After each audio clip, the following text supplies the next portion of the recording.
सुप्रभात प्रिय विद्यार्थियों, मैं डॉक्टर शालिनी मूलचंदानी, विभागाध्यक्ष एवं सह आचार्य हिंदी, राजकीय डूंगर महाविद्यालय बीकानेर। इससे पूर्व रस के भेद भाग 1 में हमने श्रृंगार रस, करुण रस, हास्य रस आदि पर हमने बात की थी। आज हम इसी के रस के भेद के भाग 2 पर हम आज आगे बढ़ रहे हैं।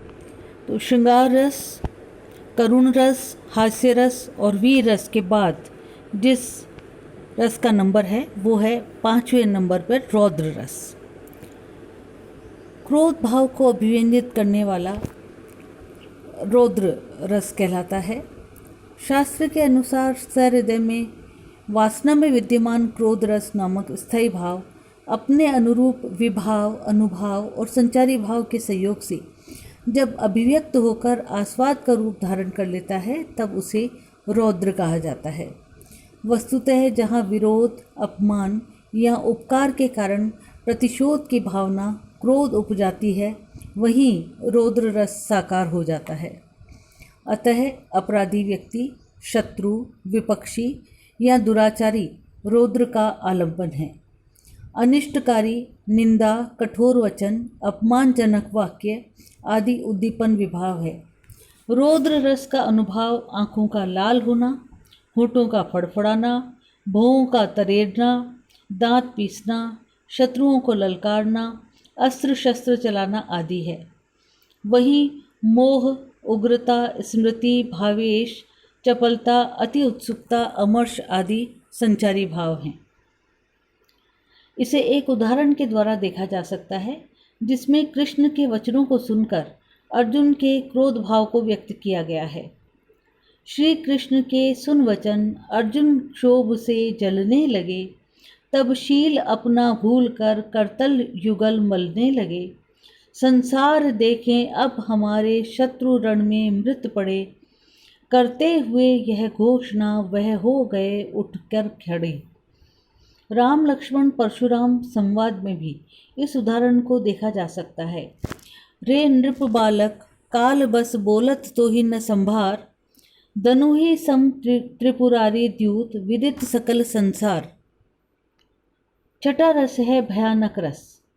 शास्त्र के अनुसार किसी बलवान शत्रु या भयानक वस्तु को देखने पर उत्पन्न भय ही भयानक रस है। भय नामक स्थायी भाव जब अपने अनुरूप आलंबन, उद्दीपन एवं संचारी भावों का सहयोग प्राप्त कर आस्वाद का रूप धारण कर लेता है तो इसे भयानक कहा जाता है। इसका आलंबन भयावह या जंगली जानवर अथवा बलवान शत्रु है।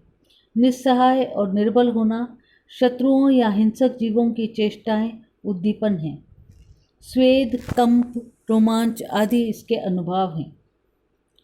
जबकि संचारी भावों के अंतर्गत प्रश्नों, ग्लानि, दयनीयता, शंका, चिंता, आवेश आदि आते हैं। एक और अजगरही लखी, एक और मृगराय, विकल बटोही बीच ही परियो मूर्छा खाए। वस्तुतः प्रस्तुत उदाहरण में एक मुसाफिर अजगर और सिंह के मध्य फंसने और उसके बाद उसकी परेशानी का वर्णन किया गया है। 7वां रस है विभत्स रस। विभत्स घृणा के भावों को प्रकट करने वाला रस है। आचार्यों के मतानुसार जब घृणा या जुगुप्सा का भाव अपने अनुरूप आलंबन, उद्दीपन एवं संचारी भाव के सहयोग से आस्वाद का रूप धारण कर लेता है तो इसे विभत्स रस कहा जाता है। घृणास्पद व्यक्ति या वस्तुएं इसका आलंबन है। घृणित चेष्टाएं एवं ऐसी वस्तुओं की स्मृति उद्दीपन विभाव है। झुकना, मुंह फेरना, आंखें मूंद लेना इसके अनुभव हैं। जबकि इसके अंतर्गत मोह, अपस्मार, आवेग, व्याधि, मरण, मूर्छा आदि संचारी भाव हैं। इसका एक उदाहरण है। सिर पे बैठ्यो काग, आंख दो हाथ निकारत, खींचत जीबहि स्यार, अति ही आनंद उर धारत। उपर्युक्त उदाहरण में शव को बींधते हुए और गिद्ध के घृणित विषय की प्रस्तुति के कारण यहाँ विभत्स रस है। 8वां रस है अद्भुत रस। विस्मय करने वाला अद्भुत रस कहलाता है।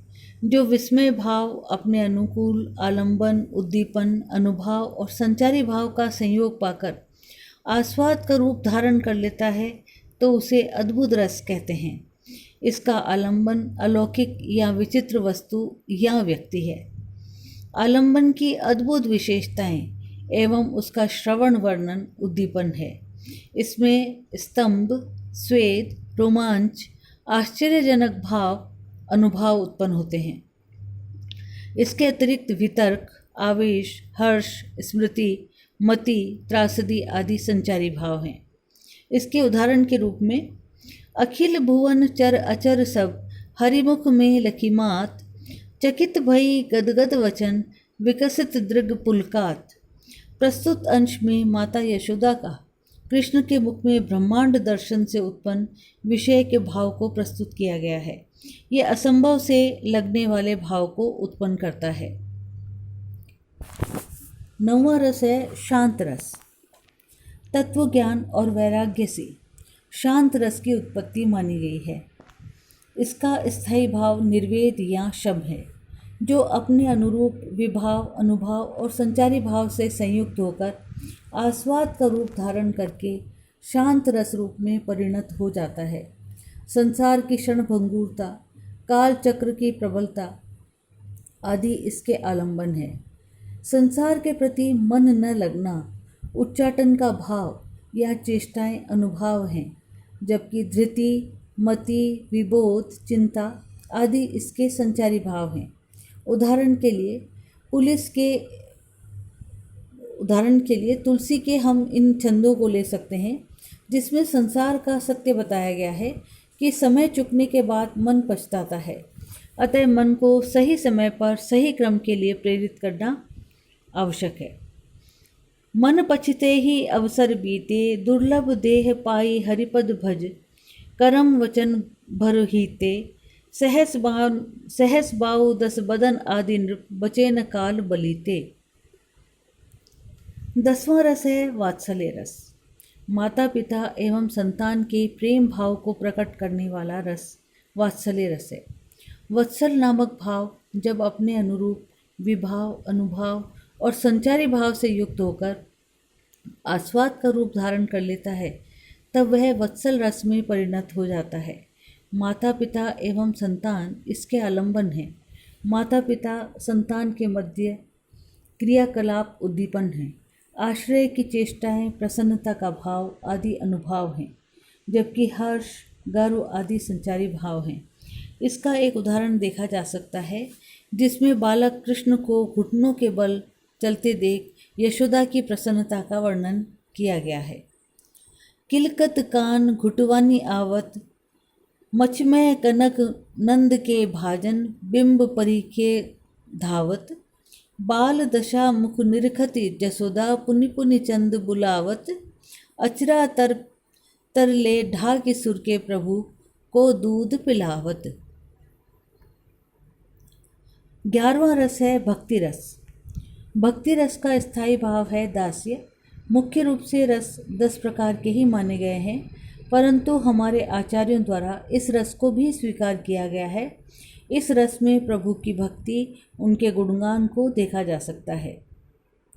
उदाहरण के लिए मीरा के इस पद को हम ले सकते हैं, मेरे तो गिरधर गोपाल दूसरो न कोई। ये मीराबाई द्वारा लिखा गया पद है, जो कि भक्ति रस का प्रमुख उदाहरण है। धन्यवाद बच्चों।